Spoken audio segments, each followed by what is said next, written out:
Gift Nifty कह रहा है 1/4-1/3% दबाव। एशिया से अब तक जो मार्केट्स खुले हैं मिला जुला सा रुझान है। कल इसी का उल्टा था, कल एक लाल में था बाकी सब हरे थे। आज मिला जुला, आज थोड़ा सा मामला ठंडा ही है एशिया का। यूएस का हैंडओवर, हम जब कल क्लोज हो रहे थे यूएस के फ्यूचर्स एकदम फ्लैट थे, फ्लैट लाइन के बिल्कुल इर्द गिर्द लाल हरे के बीच झूलते हुए उस समय यूएस के फ्यूचर्स थे। एक्चुअल सेशन में दरअसल हैंडओवर उस लिहाज से बढ़िया है, 2/3 से 1% का फिर उछाल। ये back to back third straight दिन हो गया यूएस मार्केट्स में अच्छी मजबूती के साथ कामकाज चले जा रहा है। आज सुबह के फ्यूचर्स फिर फ्लैट है, तो हैंडओवर तब की पहली प्लेट दिखा देगी। हमने छोड़ा तो फ्लैट था यूएस फ्यूचर्स को, एक्चुअल सेशन अच्छी तेजी थी, तो हैंडओवर अच्छा है, पर लेकिन ग्लोब बहुत ज्यादा रिस्पॉन्सिव नहीं है। उन्हीं की खुशी के दिन चल रहे हैं, खूब तेल आ रहा है, बाकी दुनिया को क्या करना, टेंशन ही हो रही है। हरमास बताएंगे लेकिन हुआ क्या। ट्रुथ सोशल पे भी डोनाल्ड ट्रंप साहब थोड़े से एक्टिव थे, क्या क्या हुआ है, क्या अपडेट्स हैं, समझ लिया जाए। हरमास भाई साहब गुड मॉर्निंग। गुड मॉर्निंग आशीष। डोनाल्ड ट्रंप साहब कल मूड में थे, उतना तो मूड में थे कल। क्या क्या बयान दिए उन्होंने कल, मैं राजा हूँ और वगैरह वगैरह, सेल्समैन ऑफ द ईयर का अवार्ड दे दो मुझे वगैरह। लेकिन पहले तो उन्होंने ट्रूथ सोशल पर ये कह दिया कि भाई वेनेजुएला जो है, जो आंतरिक सरकार वहाँ की है, वो 30 से 50 मिलियन बैरल तेल जो है वो यूएस को देगी। लेकिन उन्होंने ये स्पेसिफाई नहीं किया है कि ये 30 से 50 मिलियन डॉलर प्रति दिन है, प्रति वर्ष है, क्या अवधि होगी इसकी। लेकिन अगर फिर भी अगर देखा जाए तो उनके डेली प्रोडक्शन के हिसाब से लगभग 30 से 50 दिन का तेल जो है यूएस को दिया जाएगा, जो कि अगर WTI का भाव देखें, मौजूदा भाव, तो लगभग $3 बिलियन के जितना तेल जो है यूएस को दिया जाएगा। 50 मिलियन बैरल, 3 से 4 करोड़ बैरल्स।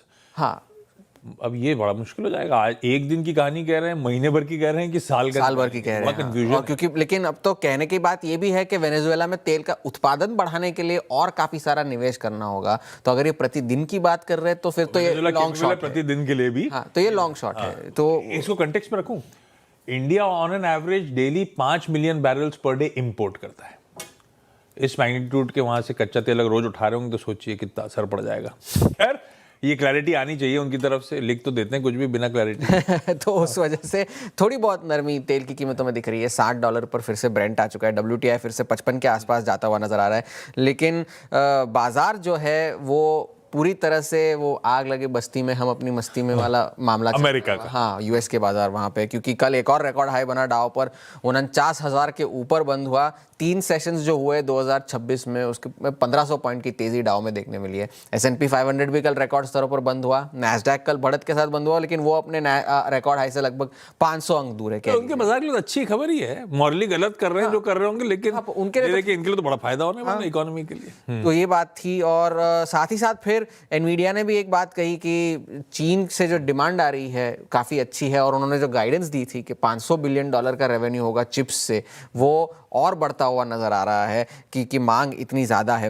ब्लूमबर्ग ने कल एक मार्केट पल्स सर्वे करा जिसमें लगभग 60% रिस्पोंडेंट्स ये कह रहे हैं कि 10 से 20% के रिटर्न S&P 500 में इस साल भी देखने मिलेंगे। वो कौन सा 3 वाला लगातार वाला क्या था? 4 फीट हो जाएगा। ये 4 फीट हो जाएगा, ये उनका मानना है। और लगभग 30% लोग ये कह रहे हैं कि नेगेटिव रिटर्न्स देखने भी मिल सकते हैं, और डॉलर में कमजोरी जारी रहेगी। और 40% लोग ये कह रहे हैं कि एनवीडिया जो है बेस्ट परफॉर्मिंग एसेट होगा इस साल का।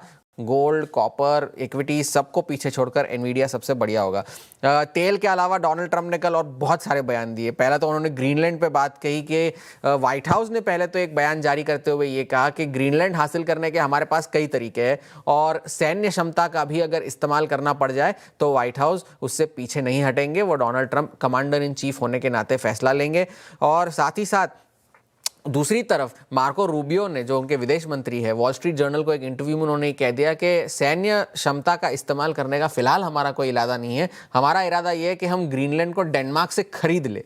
एक सेल्फ गवर्निंग टेरिटरी है डेनमार्क के अंडर ग्रीनलैंड, तो उसे खरीद ले, ये मार्को रूबियो ने वॉल स्ट्रीट जर्नल को एक इंटरव्यू में कहा। साथ ही साथ सारे यूरोपियन देशों के नेताओं ने इस बयान की बहुत निंदा की, और डेनमार्क के प्रधानमंत्री ने चेतावनी दी है कि अगर यूएस ने ग्रीनलैंड पर किसी भी तरह का हमला किया तो ये नेटो के अलायंस की समाप्ति होगी। और ये जो है दुनिया के लिए अच्छे संकेत नहीं होंगे। रिपब्लिकन्स को भी डोनाल्ड ट्रंप ने चेतावनी दी है कि भाई आप ज़रा जनता के बीच में जाइए और हमने जो जो तीर मारे हैं पिछले 1 साल में वो जनता को बताइए, क्योंकि जनता के पास हमारे किए हुए कामों को हम तक उन तक पहुंच नहीं रहा, क्योंकि उनकी अप्रूवल रेटिंग बहुत कम है। तो मतलब मेरी समझ में तो नहीं आ रहा हम इतना अच्छा काम कर रहे फिर भी जनता को मैं पसंद क्यों नहीं आता। और उन्होंने साथ ही साथ ये भी कहा कि अगर डेमोक्रेट्स जीत गए मिड टर्म के पोल्स और अगर कांग्रेस का जो कंट्रोल है वो उनके हाथ में आ गया तो वो फिर से कोई बहाना बनाकर मुझे फिर से इम्पीच कर देंगे।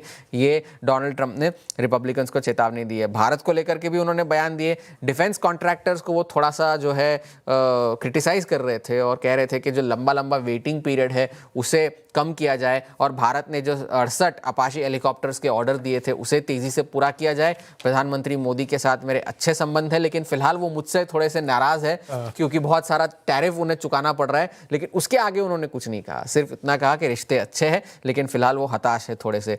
लेकिन सर्विसेज पीएमआई का डेटा जो आया कल वो कमजोर था।